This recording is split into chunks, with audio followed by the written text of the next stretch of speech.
بات یاد آ گئی. امام احمد بن حنبل رحمۃ اللہ علیہ بہت بڑے محدث تھے.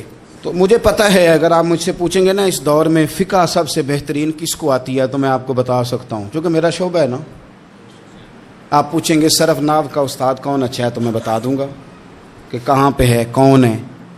میرا شعبہ ہے. اسی طرح سے میڈیکل کے شعبے سے وابستہ لوگوں سے آپ پوچھیں گے کہ ہارٹ کا ڈاکٹر کون سا اچھا ہے تو بتا دیں گے. پوچھیں گے بھئی میں نے ایک ناک کان گلے کے ڈاکٹر کے پاس جانا ہے, تو جس کا جو شعبہ ہے اسے پتہ ہوتا ہے. مدرسے کے بچوں کو بھی پتہ ہوتا ہے کہ کون سا آدمی کہاں بہترین پڑھانے والا ہے. ایک بزرگ تھے شاہ بقی الدین ابن مخلد, وہ کہتے ہیں مجھے پتہ چلا کہ اس دور میں نبی کریم علیہ السلام کی حدیث جو سب سے بہترین پڑھاتے ہیں وہ امام احمد بن حنبل ہیں. ان کو حضور کی حدیث سے جو خاص شغف ہے وہ کسی اور کو نہیں. کہتے ہیں میرے دل میں لو لگ گئی, حالانکہ میں امیر گھرانے سے تھا. میں کشتی میں بیٹھا امام احمد بن حنبل کے پاس آنے کے لیے, رستے میں طوفان آ گیا, کشتی ہچکولے کھانے لگی. کسی طریقے سے ایک جزیرے کے ساتھ جا کے کشتی لگی, ٹوٹ گئی, بکھر گئی. میں جزیرے پہ اتر گیا, اور بھی کئی لوگ تھے. ایک مہینہ وہاں رہنا پڑا. بارشیں ختم ہوئی, موسم ٹھیک ہوا تو ایک کشتی دکھائی دی آتی ہوئی. فرماتے ہیں کہ وہ اس کشتی میں بیٹھا, دوبارہ بغداد گیا. مجھے سفر طے کرتے 2.5 مہینے گزر گئے. وہ جزیرے پہ مہینہ پتے کھا کے بھی گزارا کرنا پڑا. نکلا تھا علم حاصل کرنے. جب بغداد شریف پہنچا, لوگوں سے پوچھا امام احمد بن حنبل کا مدرسہ کہاں ہے؟ انہوں نے کہا وہ مدرسہ تو بند ہو گیا ہے, وقت کا بادشاہ مخالف ہو گیا, مسجد مدرسہ سیل کر دیا. امام صاحب کہاں ہیں؟ کہا گھر کے اندر قید ہیں. ان کے گھر کو سب جیل بنا دیا, چاروں جانب پولیس کھڑی ہے, اور ویسے بھی بغداد میں کرفیو ہے, ہر چوک چوراہے میں پولیس والے کھڑے ہیں. شاہ بقی الدین کہتے ہیں اتنا کچھ سننے کے باوجود بھی میرا جذبہ ٹھنڈا نہیں ہوا. وہ مہینے میں سفر کی صحبتیں, گو سنا تھا کہ آستانہ یار دور ہے, پر ہم نے بھی ٹھان لی تھی کہ جانا. گو سنا تھا کہ آستانہ یار دور ہے, پر ہم نے یہ ٹھان لی تھی کہ جانا ضرور ہے. کہتے ہیں پہنچ گئے. اب پتہ چلا کہ کرفیو ہے, سڑکوں پہ پولیس کھڑی ہے, گلیوں میں چوکوں چوراہوں میں پہرے ہیں. امام صاحب تک تو جا کوئی نہیں سکتا. کہتے ہیں میں نے ایک شخص کی منت کی, میں نے کہا کسی طریقے گاڑی بتا. کہنے لگا میں اشارہ بھی نہیں کر سکتا, سخت حالات ہیں. وہ کوئی طریقہ. میں نے جب زیادہ تڑپ کے کہا تو وہ شخص کہنے لگا میں ان کے گھر کے قریب تجھے لے جاؤں گا اور گزرتے وقت صرف آنکھ کا اشارہ کروں گا. کہتے ہیں میں نے کہا یہ بھی ٹھیک ہے. ان کے گھر کے تیری تلاش میں پھرے نا ہم جنگل پہاڑ اور دشت میں. ان کے دروازے کے قریب اس نے اشارہ کیا. شاہ بقی الدین کہتے ہیں کہ میں گھر دے کے آ گیا واپس. اب میں سوچنے لگا کہ کیسے امام صاحب تک پہنچنا ہے. بڑی تجویزیں سوچیں, بڑی تجویزیں, کام والا بن جاؤں, پھیری لگانے لگ جاؤں. پھر سوچا کہ اگر میں کچھ بیچوں گا ریڑھی پہ رکھ کے تو کوئی خریدنے نکلے گا, کوئی نہیں نکلے گا. کس طرح کروں, کیا کروں, بڑی سوچیں. بالآخر میں نے طے کیا, اللہ اکبر. میں نے نہ کپڑے پھاڑ لیے, امامہ اتار دیا. فرماتے ہیں کہ ایک پیالہ مٹی کا خرید کے گلے میں رسی سے باندھ لیا, اور امام احمد بن حنبل کی 3 گلیوں پیچھے میں نے دروازہ صدا لگانی شروع کی, فقیر ہوں, اللہ کے نام پہ لینے آیا ہوں. کہتے ہیں ایک ایک دینار مانگتے مانگتے مانگتے مانگتے آزم یار مناؤن دی خاطر اساں کی پیس وٹائے. کہتے ہیں مانگتے مانگتے نا میں امام احمد بن حنبل کے دروازے تک آیا. امیر گھر کا بچہ تھا, بڑے پیسے جیب میں ہوتے تھے. امام کے دروازے پہ صدا لگائی, کوئی ہے اللہ کے نام پہ دینے والا؟ کہتے ہیں وہ نور بھرا دروازہ کھلا. ایک گورے مکھڑے والا, سفید داڑھی والا, سونے امامے والا, چمکدار آنکھیں, نورانی شباہت. کہتے امام احمد بن حنبل باہر آئے, اور جیسے ایک دینار میرے پیالے میں ڈالنے لگے تو میں نے ہاتھ چوم کے کہا سونیا تیرے قربان جاؤں, میں دینار لینے نہیں آیا, محمد عربی کی حدیثیں سننے آیا ہوں. کہتے امام کی بھی آنکھیں کھل گئیں. کہنے لگے اس حال میں آزم یار مناؤن دی خاطر سانکی کی پیس وٹائے. کہ حضور کیا کرتا, یہی ایک طریقہ رہ گیا تھا, میں تو کہاں سے چلا ہوں, کہاں پہنچا ہوں, کیا کروں. امام صاحب فرمانے لگے پھر میں بھی بڑے دنوں سے پریشان تھا, کوئی سیکھنے والا نہیں مل رہا تھا. تو مل گیا. کہنے لگا حضور میں روز آ جاؤں فقیر بن کے؟ آپ جتنا چاہیں 2 4 5 منٹ میں مجھے حدیثیں سنا دیں, میں اگلے دن یاد کر آیا کروں. کہتے 2 سال لگ گئے. شاگرد کہاں ملیں گے ایسے, کہاں مرید ملیں گے, گزر گیا دور. کہتے ہیں کہ میں نا ہر روز فقیر بن کے جاتا, 3 گلیاں پیچھے مانگنا شروع کرتا, کوئی شک نہ کرے. 2 سال دروازے پہ جاتا, آگے پیالہ کرتا, امام 1 دینار ڈالتے اور مصطفیٰ کی حدیثیں سناتے. کہتے ہیں حالات بدل گئے. 2 سال کے بعد حکومت بدل گئی, امام کا مدرسہ بحال ہو گیا, رش ہو گیا. بادشاہ بڑا عقیدت مند تھا, جو نیا آیا اس نے بڑا کر کے ادارہ بنا کے دیا. جس دن میں گیا تو رش لگا ہوا تھا. کہتے ہیں حالات بدلے تو ہم نے بھی کپڑے بدلے, ہم نے بھی دوبارہ سے دستار باندھی. اور کہتے ہیں بڑے لوگ بیٹھے ہوئے تھے, میں جب داخل ہوا نا تو امام اٹھ کے کھڑے ہوئے. آپ فرمانے لگے پتر ادھر آ, تو آگے آ کے بیٹھ. لوگ دین سیکھنے آتے ہیں, تو فقیر بن کے مانگنے آیا تھا. اور میں بھی باقیوں کو پڑھایا کرتا تھا, تجھے میں دیا کرتا تھا. اور اب باقی پڑھا کریں گے, تجھے دیا جائے گا, اور آج تجھے سینے سے نکال کے دیا کروں گا. زمانے بدل گئے, حالات بدل گئے. وہ شخص چلا گیا, کون حکمران تھا کون نہیں تھا, لیکن استاد شاگرد کے ادب کی داستان قیامت تک باقی رہے گی. یہ قیامت, جب طبیعتوں میں احترام ہوتا ہے, جب ادب ہوتا ہے. آپ کو پتہ ہے نبی پاک صلی اللہ علیہ وسلم کو یہ ادب کتنا پیارا ہے. نبی پاک علیہ الصلوۃ والسلام اس احترام کے جذبے کو کتنا پسند کرتے ہیں. اللہ کے پیارے رسول صلی اللہ تعالی علیہ وسلم اس جذبہ احترام سے کتنے راضی ہوتے ہیں. حضور کس قدر زیادہ چاہتے ہیں کہ میری امت ادب والی بنے. نبی پاک علیہ الصلوۃ والسلام ادب والے لوگوں کے بارے میں اتنے راضی ہیں, اتنے راضی ہیں, اتنے خوش ہیں. حضور اتنا نوازتے ہیں. میں نے یہ حدیث پڑھی تو یوں لگا کہ جیسے روح وجد کرنے لگی ہے. بہقی میں امام بہقی نے لکھی ہے, اللہ کے پیارے رسول علیہ السلام فرماتے ہیں جو چھوٹے پر شفقت کرے اور بڑے کا احترام کرے, اللہ اسے جنت میں میری سنگت عطا فرمائے گا.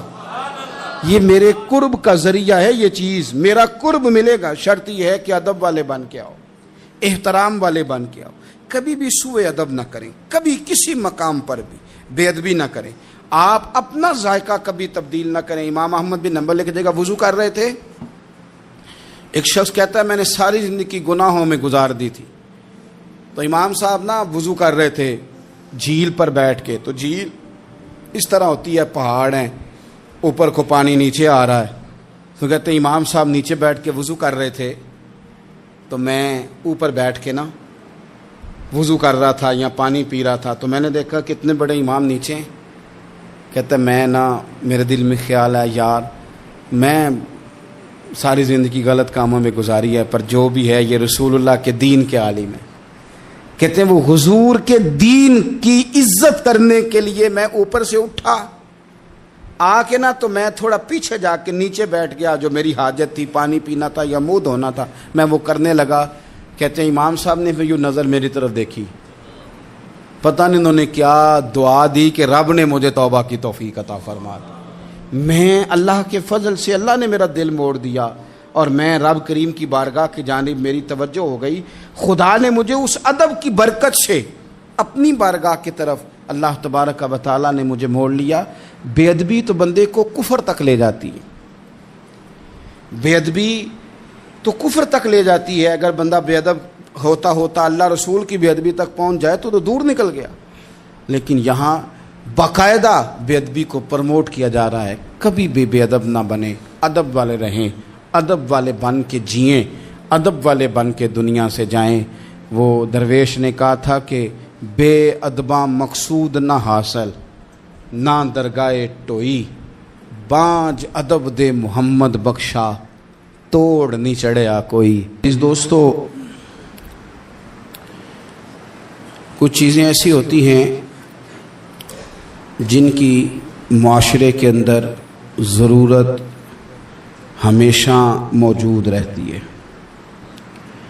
اگر وہ چیزیں معاشرے سے نکال دی جائیں تو معاشرہ قائم تو رہتا ہے لیکن پھیکا سا ہو جاتا ہے. یوں محسوس ہوتا ہے کہ جس طرح کچھ چیزیں زمین کا, معاشرے کا نمک ہیں, اگر وہ موجود نہیں ہوں گی تو سارے مسالہ جات اور ساری تیاری کے باوجود سوسائٹی میں چیزیں بدمزہ ہو جائیں گی۔ انہی چیزوں میں سے ایک چیز ادب ہے۔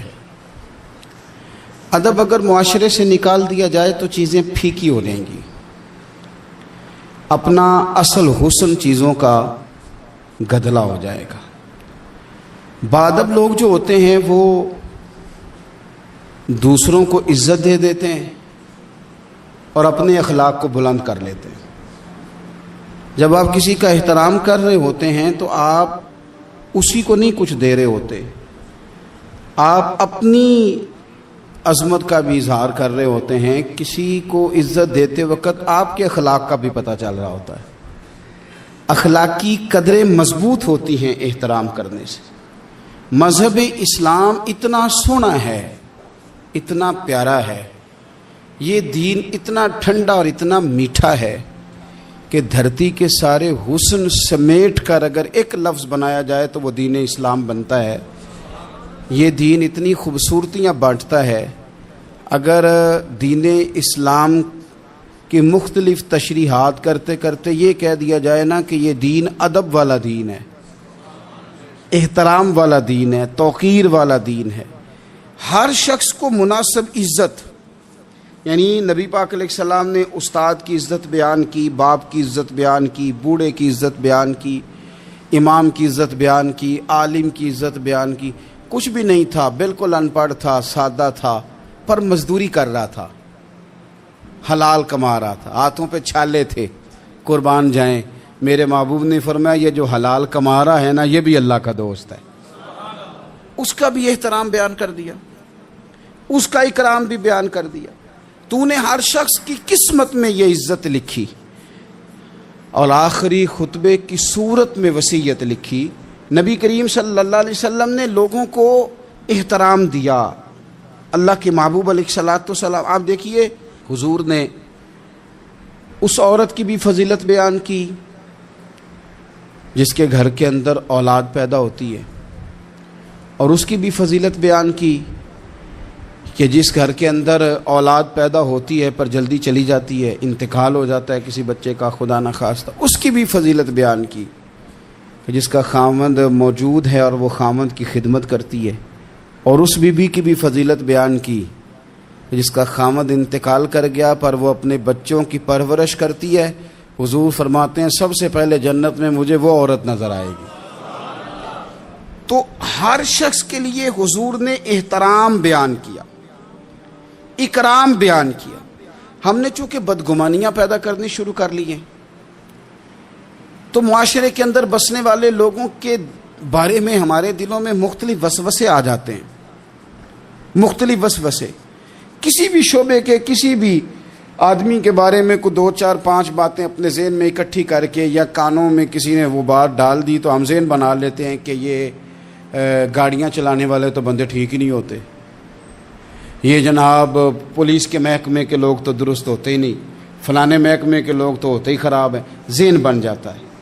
پھر آہستہ آہستہ ادب انسان کے دل سے رخصت ہوتا ہے۔ ہمیں دین نے ادب سکھایا، احترام سکھایا۔ میرے رسول کریم علیہ الصلوۃ والسلام کی وہ ذات بابرکات ہے، ہمیشہ یہ ہوتا تھا کہ چھوٹے بڑوں کا ادب سکھاتے تھے، پر یہ واحد دربار مصطفیٰ ہے کہ جس کے آداب خود رب کریم نے بیان فرمائے۔ فرمایا یا ایھا الذین آمنوا لا ترفعوا اصواتکم فوق صوت النبی۔ آپ کبھی آیت کے انداز پر غور کریں، کہا اے ایمان والو تمہاری آوازیں میرے نبی کریم علیہ السلام کی آواز سے اونچی نہیں ہونی چاہیے۔ بندے کی آواز کا کوئی والیوم ہوتا ہے کہ اب 3 پہ آواز ہے، ٹیپ ریکارڈر کا تو والیوم ہوتا ہے نا کہ 1 پہ ہے، 2 پہ ہے، 6 پہ ہے، تو آواز کا والیوم ہوتا ہے کہ یہ کتنے پہ ہے۔ آواز تولی جا سکتی ہے کہ میری آواز کا وزن اس وقت 1.5 پاؤ ہے، آدھا کلو ہے، 5 چٹانک ہے، کوئی ہوتا ہے وزن؟ لیکن ہمیں بتایا گیا کہ بالکل وزن نہیں ہوتا، تولی نہیں جا سکتی، ماپی نہیں جا سکتی، پرکھی نہیں جا سکتی، لیکن جب تم نے دروازہ رسول پہ آنا ہے تو پھر آواز کو بھی تول کے آنا ہے، پھر لفظوں کو پرکھ کے آنا ہے، پھر جملے مرتب کر کے آنا ہے، پھر ترتیب لگا کے آنا ہے، پھر تم نے وہاں سوچ سمجھ کے بات کرنی۔ عزیز بھائی، ادب، احترام، اکرام، ہم نے نا احترام دینا چھوڑ دیا ہے، تنقید کرنی شروع کر دی، اور باقاعدہ بعض لوگوں نے بے ادبی کے کلچر پرموٹ کیے ہیں، انہوں نے جدوجہد کی ہے لوگوں کو بے ادب کر۔ چھوڑو جی، پتہ ہے مجھے فلانے کا بھی، چھوڑو میں جانتا ہوں سارا مایا کا چکر ہے، چھوڑو۔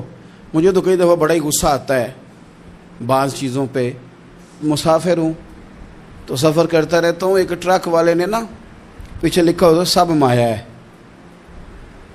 تو چائے پینے کے لیے رکے ہم ایک ہوٹل پہ، تو اتفاق سے وہ بھی ٹرک سے اتر آیا چند منٹ کے بعد، تو میں نے اسے کہا کہ سب مایا ہے؟ کہنے لگا جی میں نے لکھوایا، واقعی سب مایا ہے، پیسوں کے بغیر کچھ بھی نہیں، سب مایا ہے۔ تو میں نے کہا آپ کے ابا نے جو آپ کے لیے محنت کی، اتنی مزدوریاں کی، پیسے لیے انہوں نے آپ سے؟ ماں نے جو دودھ پلایا تو پیسے لیے اس کے؟ کہنے لگا جی نہیں انہوں دی تے گل نہیں، تو میں کہا پھر انہوں دا لکھ ہی چھڑ کے ماں پہ انہوں کڈ کے مایا ہے۔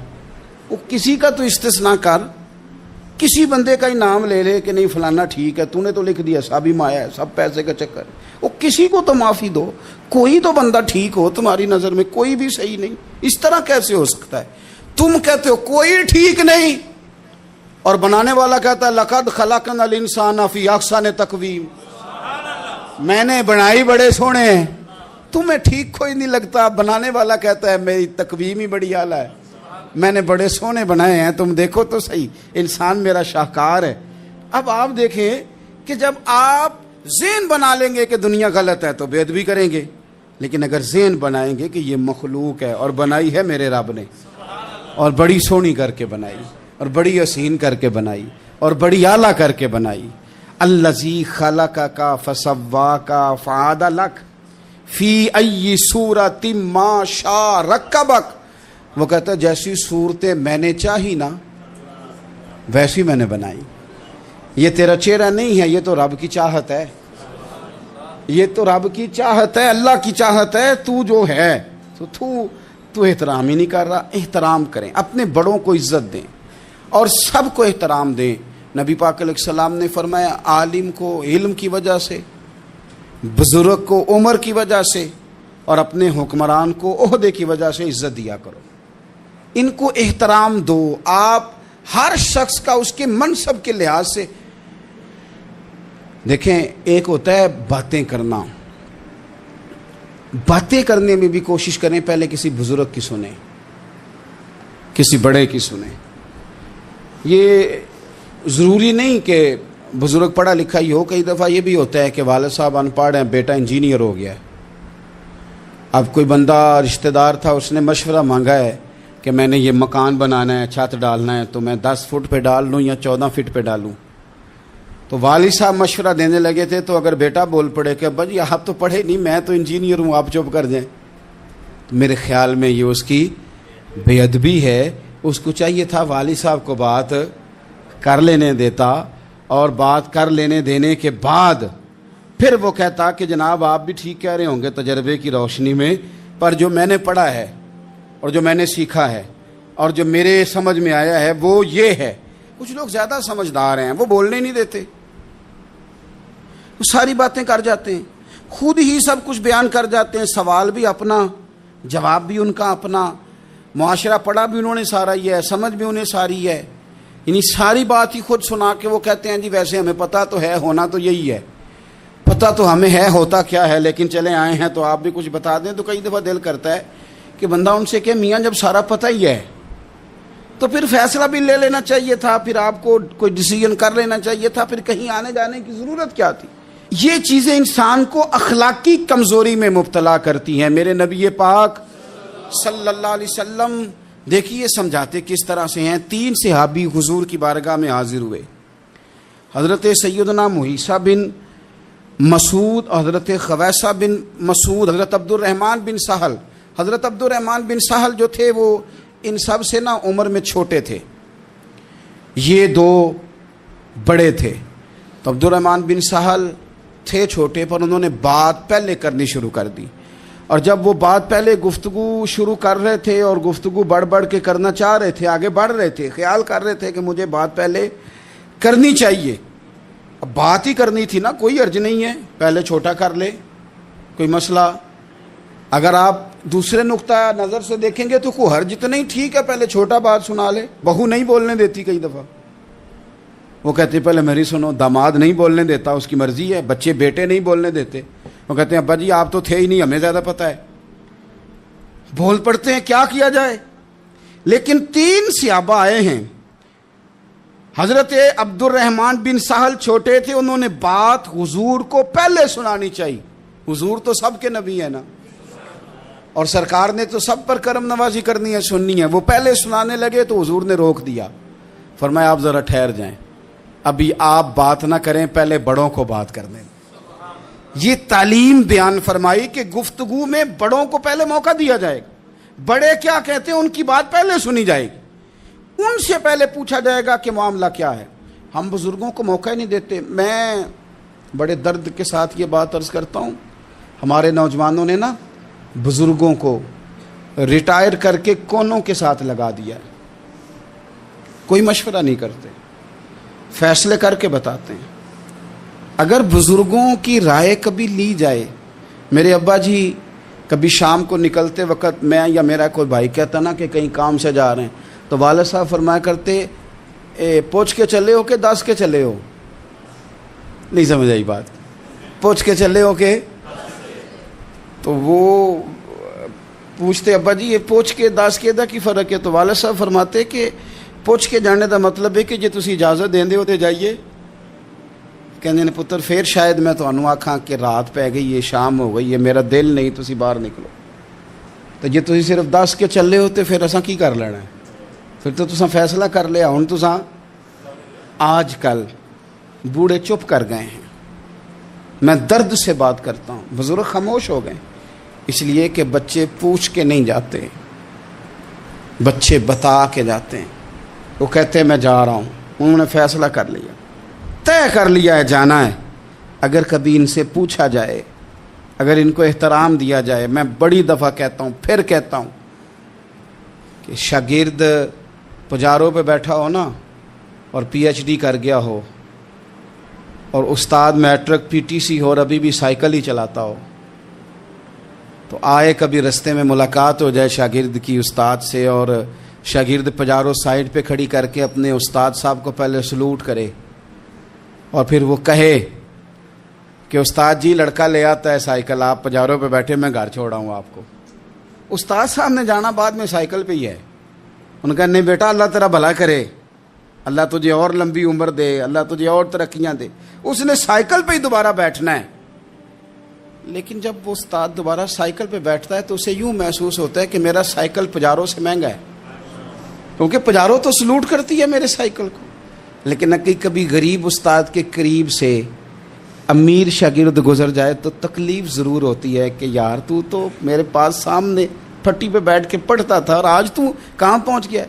جب ہم احترام کرتے ہیں تو سوسائٹی میں قدریں بڑھتی ہیں یار، لوگوں کو کیا مثلاً فرق پڑے گا اگر آپ اماں کو راضی کر لیں؟ کیا ہوگا؟ ماں بیچاری کی ساری زندگی پردے ڈالتے بیت گئی، ابا نے آ کے پوچھا کہاں گیا وہ کہتی ادھر ہی تھا، مجھے بتا کے کہ ابھی آ جائے گا، وہ مجھے کہہ گیا تھا کہ میں نہیں ادھر ہی تھا، کچھ بھی نہیں، ایسی کوئی بات ہی نہیں، ساری زندگی پردے ڈالتے بیت گئی۔ ابا کئی دفعہ گھر میں لڑائی کی، بیٹے کو مارا، اماں نے آگے بڑھ کے پتر کے حصے کی مار بھی کھائی، لیکن اسی بیٹے کی شادی کر دی تو اماں کو پتہ چلا کہ اوہو میں تو سمجھدار ہی نہیں تھی، میرا تو پتر مجھے کہہ رہا ہے اماں تو بھی تو کبھی سیانی ہو جایا کرنا، اگر وہ بولتی ہے تو ہی چپ کر جا، تو پھر اسے احساس ہوتا ہے کہ اوہو میں تو ساری زندگی بیوقوف رہی، میں تیرا دفاع کرتی رہی، تیرے حصے کے تھپڑ کھاتی رہی، اور مجھے آج تو نے بتایا کہ تو سیانی نہیں تھی، آج تو نے بتایا کہ تو عقل مند ہی نہیں تھی، اماں تجھے کیا پتا، میری بیوی کے سامنے تو ہی سیانی ہو جا۔ وہ ٹوٹ جاتی ہے، بکھر جاتی ہے، وہ کبھی پلٹ کے دیکھتی ہے تو اسے بڑے سارے زخم تازے ہو کے دکھائی دیتے ہیں، وہ یار میں ہی سیانی نہیں تھی۔ سنو نا، امام حسن رضی اللہ تعالیٰ عنہ فرماتے ہیں امام حسن نے کوئی لمبا وقت نہیں اپنی والدہ کے ساتھ گزارا، چھوٹے تھے تو سیدہ فاطمہ الزہرا رضی اللہ تعالیٰ عنہ وصال کر گئیں، پر شیر خدا کے پتر کی بات دیکھیں۔ امام حسن کہتے ہیں لوگوں میں جب تھوڑا سا باشعور ہوا اور مجھے چیزیں تھوڑی سی دکھائی دینے لگی تو میں نے کبھی اپنی اماں کے ساتھ ایک پلیٹ میں کھانا نہیں کھایا تھا۔ حضور ساری دنیا کھاتی ہے تو آپ نے کیوں نہیں کھایا؟ تو فرماتے ڈر لگتا تھا کہ کہیں ایسا نہ ہو کہ جس لقمے کی طرف میری ماں اپنا ہاتھ بڑھائے کہیں میں نہ اٹھا لوں، بے ادبی نہ ہو جائے۔ ڈر لگتا تھا، میں نے یہاں تک بھی نا، کیونکہ ماں تو ماں ہوتی ہے، میں نے یہاں تک بھی ماں کا احترام کیا، روٹی کھانے میں بھی تقدیر نہیں کی۔ یہاں ماں وہ کہتی ہے پیر صاحب انہوں دسیا جے نا کہ میں تانوں آکھیا سی، انہیں گلاں چانوں آکھیا جے میرے نال بولے تے صحیح کرے، انہوں دسیو نا میرے نال بگڑ جائے گا، انہوں آکھیا جے نا میں تانوں شکایت لائے، پر نہ انہوں گلاں سمجھایا جے کہ میرے نال اچھی نہ بولیا کرے، مینوں تکلیف، انہوں آکھیو نا۔ او یار کیا کائنات میں حضور سے بڑا بھی کوئی ہے؟ لیکن حضرت حلیمہ سعدی آئی ہیں تو کیا میرے نبی اٹھ کے کھڑے نہیں ہو گئے؟ حضور نے اکرام دیا تو اکرام دینے سے قد بڑا ہوتا ہے، چھوٹا تو نہیں ہوتا۔ خدا را اپنے بڑوں کا اکرام کرنا سیکھیں۔ انہوں نے کسی نے آپ کو جگہ دی ہوگی، کسی نے آپ کو نوکری دی ہوگی، لیکن ماں باپ نے تو زندگی دے دی اولاد کو، جوانیاں دے دی، سارا کچھ دے دیا، اور بچے ہیں کہ سمجھتے نہیں۔ احترام کے جذبے اپنی طبیعت میں لائیں، بے ادب نہ بنیں، سوء ادب نہ کبھی کریں۔ آپ نہ کبھی کوئی ایسا کام نہ کریں جس سے نہ تکلیف بڑھے، جس سے آزمائش بڑھے۔ آپ احترام والے رہیں گے تو خود بھی سجے سنورے نکھرے رہیں گے۔ اپنے بزرگوں کو پہل کریں بزرگوں کی طرف، یعنی آپ گھر کے اندر چھپا کے سیب اپنے کمرے میں نہ لے کے جائیں، چھپا کے چیزیں نہ رکھیں، بلکہ پہل کریں بوڑھے ابا سے، پہل کریں اپنی والدہ سے، وہاں سے آغاز کریں۔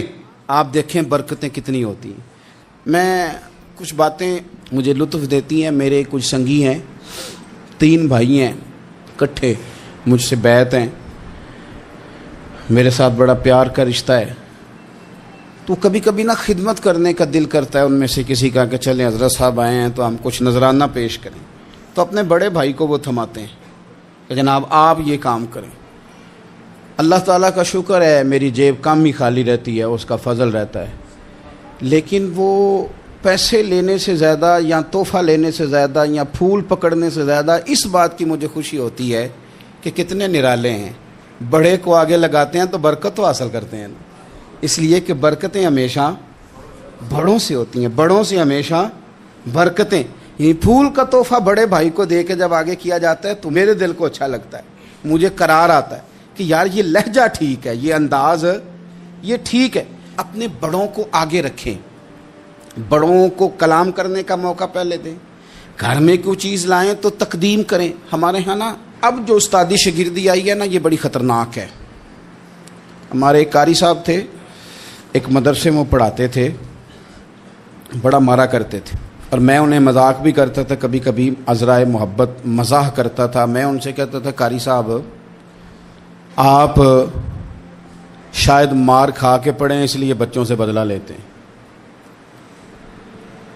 تو کچھ دن پہلے، کچھ عرصہ پہلے ملاقات ہوئی تو میں ان کے ادارے کے قریب سے گزر رہا تھا، تو میں نے ان کا نا وہ ڈیسک وغیرہ چیک کیا تو ان کے پاس نا چھوٹی علیحدہ ہوتی تھی، پائپ 2 قسم کے علیحدہ ہوتے تھے، پانی والا علیحدہ اور گیس والا علیحدہ، بڑا مارتے تھے بچوں کو۔ مجھے بھی اختلاف تھا اس بات سے، میں ان کو گزارش بھی کرتا تھا، تو میں گیا تو وہ جس طرح وہ خیر استاد کمال کے تھے، انہوں نے بڑے کامیاب حافظ تیار کیے، اور ویسے بھی بندہ بڑا بااصول، بڑے اچھے، بڑے نفیس۔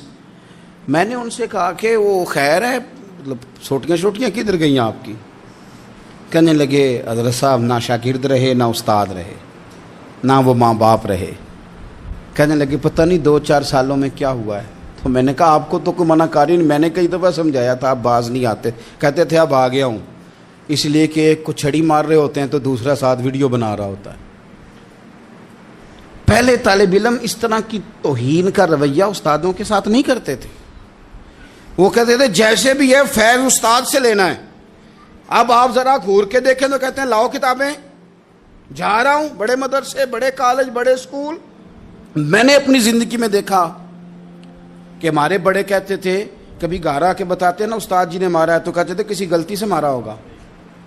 اور اس طرح کے سخت لفظ بولتے تھے کہ ہمیں لگتا تھا کہ ہمارے بزرگ ہمارے ساتھ زیادتی کر رہے ہیں. وہ کہتے تھے کہ مینوں ہڈیاں چاہیے نے پڑھیا ہوئے. یہ لفظ کہتے تھے میرے ابا جی میری اماں, ہڈیاں دیا جی سانوں پر دیا جی پڑھیا. اب کیا ماحول ہے, ڈر آتا ہے, بچے گھورتے ہیں. ان کی اماں آ کے کہتی ہے تو 8,000 کا مولوی ہے, میرا 1.25 کروڑ کا بچہ ہے, تیری طاقت کیسی ہوئی چودھری کے بچے کو ہاتھ لگانے کی؟ اتنی تیری جرت کہ تم نے میرے بیٹے کو ہاتھ لگایا ہے؟ کروں گی نا کل بندے اکٹھے تیری کراؤں گی چھوٹی مسجد سے. تو اتنی تیری طاقت کہ تو میرے بچے کو مارے. ہم نے نا پرموٹ کی چیزیں, پرموٹ. حضرت خواجہ حسن بصری رحمت اللہ علیہ فرمایا کرتے تھے ادب نہ ہو تو علم آ ہی نہیں سکتا. اس لیے کہ کتابیں رہنمائی کرتی ہیں, کتابوں کی ترجمانی تو استاد نے کرنی ہے. تو اگر آپ وہ احترام ہی نہیں ہے, وہ طبیعت ہی نہیں ہے, وہ ذوق ہی نہیں ہے, سیکھنے کا وہ خاص جذبہ ہی نہیں ہے. ہمارے صاحب رحمۃ اللہ علیہ فرمایا کرتے تھے بہت سارے لوگ بڑے بڑے درویشوں کے پاس جا کے خالی آتے ہیں. حضور کیوں؟ فرماتے تھے اس لیے کہ کشکول سیدھا نہیں کرتے, پیالہ سیدھا نہ ہو تو خیرات آیا نہیں کرتی, ادب نہیں کرتے, احترام نہیں کرتے, پیالہ سیدھا نہیں کرتے. پیالہ سیدھا نہ ہو تو وہ تو جو دینا ہو وہ بھی نیچے گر جاتا ہے. احترام. ایک شخص نے نا حضرت سیدنا امیر معاویہ رضی اللہ تعالیٰ عنہ سے کہا کہ میں نے زیارت کرنی ہے حضرت امام حسین رضی اللہ تعالیٰ عنہ کی, مدینہ شریف جا رہا ہوں, میں نے ان کو پہلے دیکھا نہیں ہوا, تو مجھے بتائیے امام علی مقام رضی اللہ تعالیٰ عنہ کو میں کیسے پہچانوں گا؟ تو ابن عساکر دیکھیے گا حضرت امیر معاویہ رضی اللہ تعالیٰ عنہ فرمانے لگے تو مدینہ شریف جانا, ایک شخص لوگوں کے حلقے میں بیٹھ کے لوگوں کو دین پڑھا رہا ہوگا, مسجد نبی میں وہ چمکتا ہوا چہرہ لوگوں کو قرآن و سنت کی تعلیمات سے روشناس کر